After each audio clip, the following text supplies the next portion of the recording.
Thanks again for joining me, Bryn. We're going to talk about marketing, right? Where you're going to give us an overview of the new Dynamics 365 marketing module, which is now called. Dynamics 365 Customer Insights Journeys. So simple. It just rolls right off the tongue. So Awesome. quick. So I'm going to try to keep quiet as much as possible. You know how I like to talk, but I'm going to let you do your thing and kind of give us an overview tour of the different features. And then in the coming weeks, we can probably dive into some of the more specific features. I know we just recently showed a thing about the marketing list built into the Dynamics 365 sales module. So at some point, I want to see what that looks like in the full customer insights journey module. But for now, maybe just an overview would be great. Yeah, that is a great idea. There is, first of all, so much to the Customer Insights Journeys app. We could not get through it all in this call if we tried. So, yes, if anybody does have questions, if there's things that we want to take a look at in a little bit more detail, definitely let us know in the comments or wherever you're seeing this video. There's a lot to look through for Customer Insights Journeys for sure. Before you get started, it is interesting, like, because you said there's a lot to go through. Like, at what point Yes. does someone need this module versus just using MailChimp? Is it if they want to run campaigns and be a little bit more disciplined with their marketing? Would you say, like, that's it? Or do they need to have a dedicated person to run the marketing module, would you say? I think it's going to be a little bit different for everybody. One of the things that is great about Customer Insights Journeys is that it sits on top of your Dynamics 365 data. So, like if you're using CRM, you have direct access to that data. There's no integration, it's just built on the same platform. So, that is something that's really nice to be able to have. So, that could be you've got one person working in marketing or 50. It's really nice to not have to kind of rely on an integration or be exporting. I know in our first video we talked a lot about exporting those records, uploading them to MailChimp. So if you wanted to have more direct access to your data for reporting, just for the ease of reaching out to people. But also we do like to say that give it a try first with the native tools in D365 sales or in MailChimp or wherever you're using. And once you start to kind of hit that wall, there are a lot more tools. There's a lot more flexibility that are available in the Customer Insights Journeys app that, we'll take a look at some of those today. So if it feels like a good fit, definitely something worth looking into. Awesome. Thank you. All right. Let's see. I'm excited. All right. Really building it up. So hope to Yeah. deliver. Here it goes. So the Customer Insights Journeys app, it actually has a couple of different areas. So we're going to spend most of our time today looking in the main area of real-time journeys. However, there is also an entire section for event planning. So if you do have events, if you have in-person or online events, the event planning module has absolutely everything you need to kind of run those from end to end. We could get into those in maybe some future videos, but I just like to point out that it's there so it doesn't get kind of lost in the shuffle. That makes sense. We're going to focus on more like the core marketing, like your newsletters, your email campaigns, and those kind of things for today. Exactly. So, what we're going to be looking at today is sort of the who. So, who are we marketing to? Who are we reaching out to? Who's our marketing lists from our last video? Also, the what. So, our emails. There's also text messaging that's involved in the Customer Insights Journeys app. There's some custom channels, things that we can reach out to people, and the what. So, the actual, what we're sending, how we're getting it to people through these customer journeys. Cool. So the first thing that I want to do is take a look up here on the left-hand navigation pane. You can see there's a whole lot of information to go through here. We're just going to start with our segments. So segments, we don't have any currently created in the system yet. It's just a little demo system. But essentially what a segment is, it is very similar to a marketing list. So if you've used marketing lists in D365 sales previously, or if you're using marketing lists in your current marketing, it's just a way to kind of group our data from our system. So I'm going to walk through and just create a quick new segment here just so we can see it in action. And again, this is pulling information directly from our contacts. So you can see here I'm selecting which table do I want to pull these contacts. Do I want to pull them from the contact, or I can also access my lead records right here at the bottom. So I'm just going to call this current customers for, I have a, I'm going to say building. Yeah, go ahead, Peter. I have a quick question. Could you also select just the primary contact on the account, or would you need to have a flag on the contact record that says this is the primary contact? Because sometimes you just want to reach out to only chief purchaser at a customer, not all the contacts at a customer? Yes, that's a really good question. So you can. You also have access to all of the other tables that are in Dataverse, so that are Oh, in your system. So I could pull up the account record and filter by variables based on that, like primary contact. But I could also pull up, previous event history, custom tables, so you have access to all of that information to build your filters as well. So yeah, that's a really good question. You absolutely can. so you get really particular and very niche with what you're Yes. pulling. Okay, good. Yeah, if the data exists anywhere inside Dataverse, you can build a segment on top of it. You can definitely filter by any variable in the system. Cool.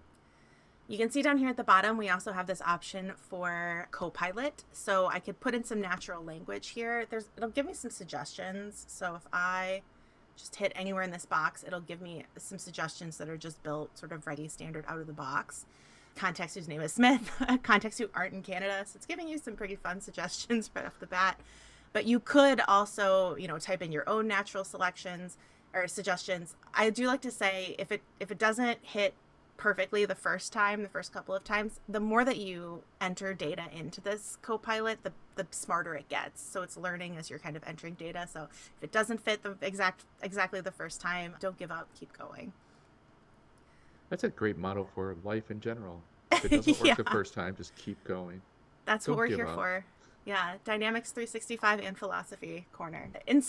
Because this is a demo system and I have not used this Copilot before, I'm going to ignore the natural language for now. Maybe let's walk through that on a future video when it Fair. has some time to learn. So I'm going to go ahead and just create from blank. We can walk through building it entirely. So right up here at the top, you've got our new toolbar.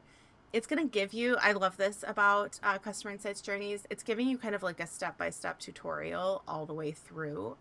So it'll give you some kind of helpful advice as you're walking through the first time to kind of build out your segments. What are these areas? What do they mean? So that's very useful to have in the system as well. Right up front, you can see we're looking for some elements to build our segment. So again, very similar to marking lists, but there are a whole lot more options, Mm. as you can see. Yes.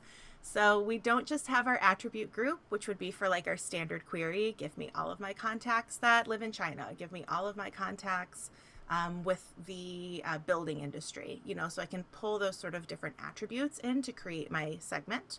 So, However, yeah, go sorry ahead, to Peter. interrupt, but an attribute is like a field. Like I could like filter Yeah. on fields or different pieces of data. Yes, exactly. So if it exists in the system, you can use it to build the query. So this is demographic, basically data, or any real piece of data that exists in the system. You can see them over here on the right hand side also.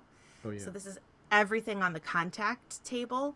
So I could say everybody whose birthday is this month, or everyone, let's see, of a certain lead source. So you have a lot of options here just on the contact table. But like we mentioned earlier, if you look down here, you can see our related tables. Hmm. I can also add tables, so I could add any table in the system, but I could pull people who, maybe their lead record had a specific code attached to it, or they came from a specific conference, things like that. So you can pull all of that data in on the attribute setting. There are a couple of extra options here though. So you can see behavioral group. This is totally unique to Customer Insights Journeys. And that goes back to the fact that this is called real-time journeys. So it's things that are happening in real time. If our customers are doing things like, and let's take a look over here on the right-hand side,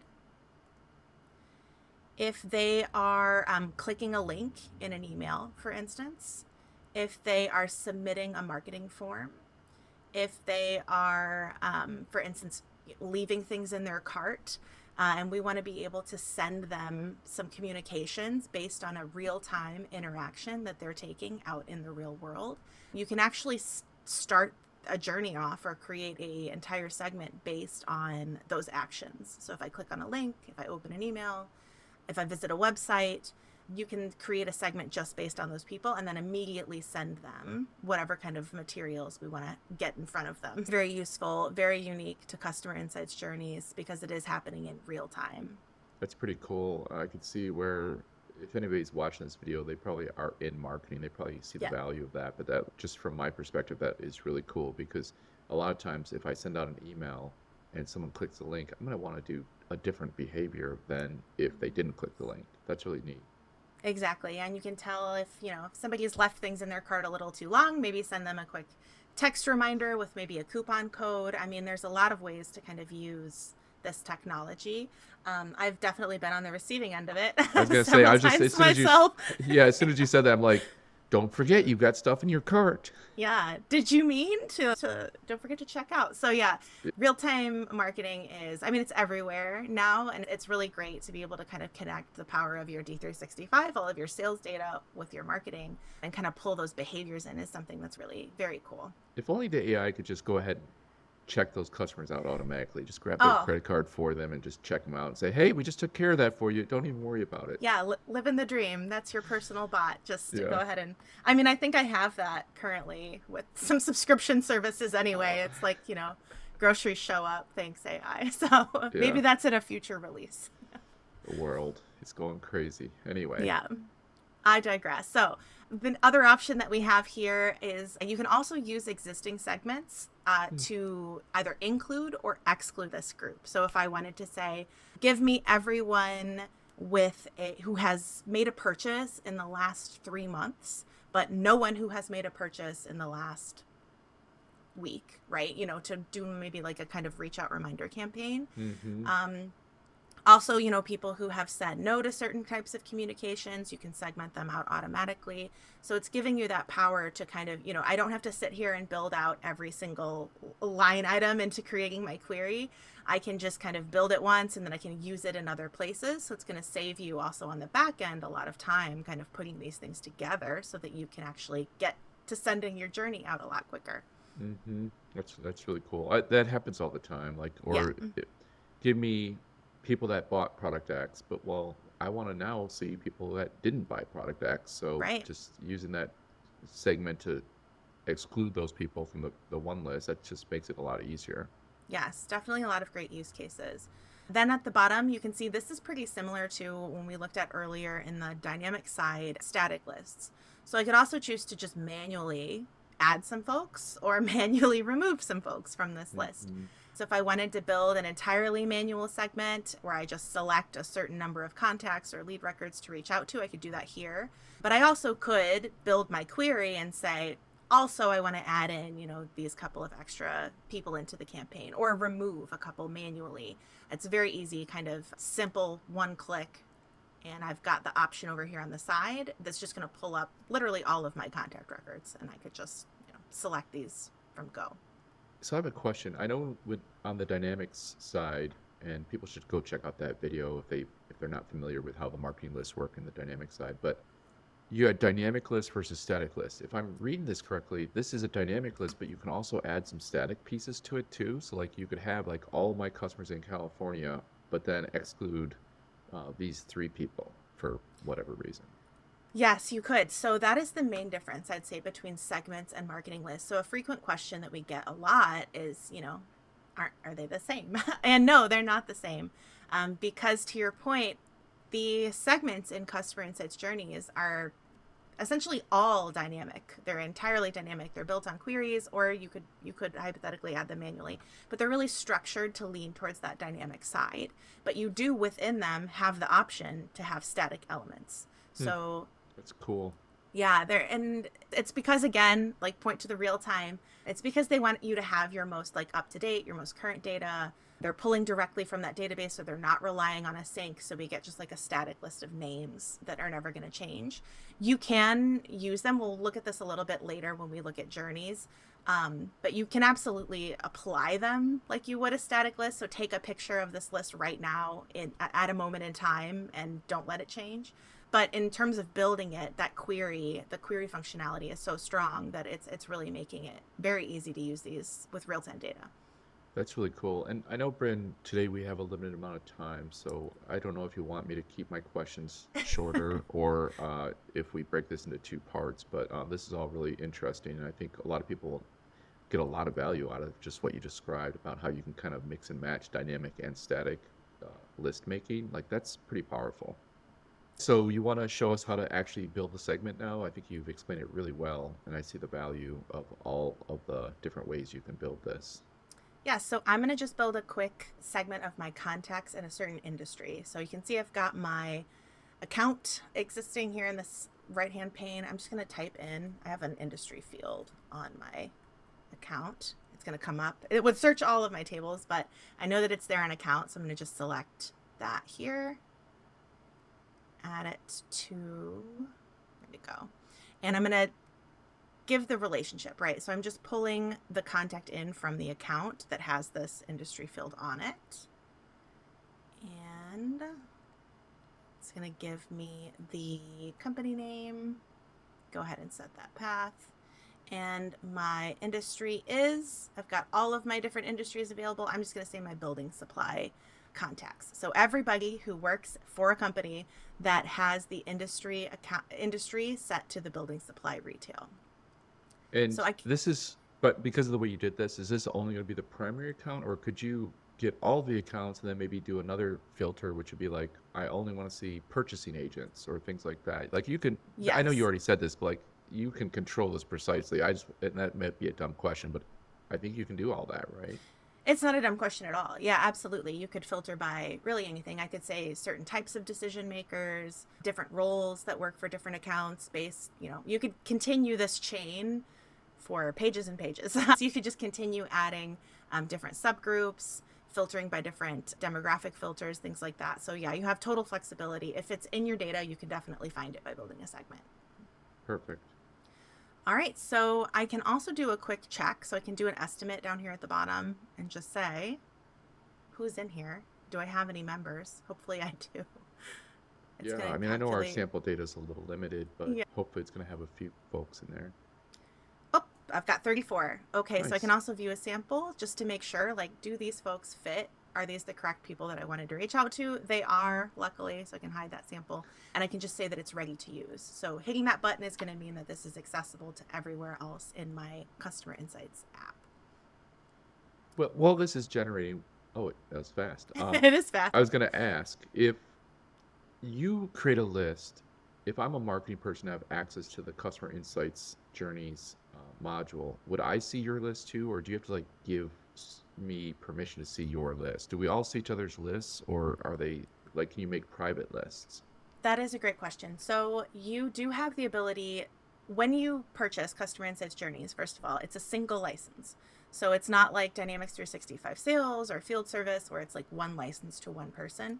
If you have any Dynamics license, customer service, sales, field service, you have access to the Customer Insights Journeys app.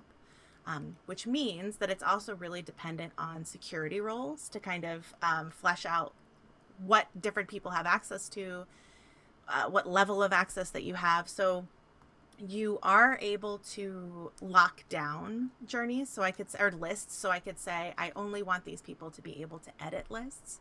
I only want these certain people to be able to have access to create lists. So you can control it that way, see, read, all those kind of different security preferences that you have on really any security level you can do. But you will be able to see, unless you lock down by a specific view, all the lists that are available in marketing. Whether or not you're able to use them is going to be dependent on your security role. That makes sense. It's like a lot of things with the Microsoft Dynamics is you can get as granular as you want to be, Yeah. it sounds like. Yes, you absolutely can. So if we wanted to do a longer call and just kind of flesh out those details, we absolutely can, because it's something that you are going to run into pretty frequently if you have a big group of users that are all going to have access or be using the marketing app. Makes sense. Okay. All right, so now that we've got our segment created, let's take a look at a couple of ways that we can use it. Over here on the left-hand side, you can see we've got a bunch of different channels available. We have emails, which are emails. We also have forms. These are marketing forms that you could actually add to your website, host on your website to pull in customer data. I think we'll probably do maybe a whole call on these later, so I'm not going to say too much about them at the time. Push notifications. So if you have an app, you could actually send out push notifications directly from the Customer Insights Journeys. And text messages. Text messages is the, I think, greatest thing to happen to real-time journeys in a while. So it does give you the option using like a Twilio number. There's a couple of different options to send text messages directly to your audience. Very easy to set up. You can use emojis, some cool stuff. So if we wanted to do even a whole call on that a little bit later, we could do that as well. I think it sounds good. today's supposed to be just an overview, but Yeah. definitely if people want to take a moment to hit the subscribe button, and that way you'll be tuned in to the future upcoming sessions. Exactly. There's a lot of other channels here that you could set up custom as well. So we could do a deep dive on those a bit later.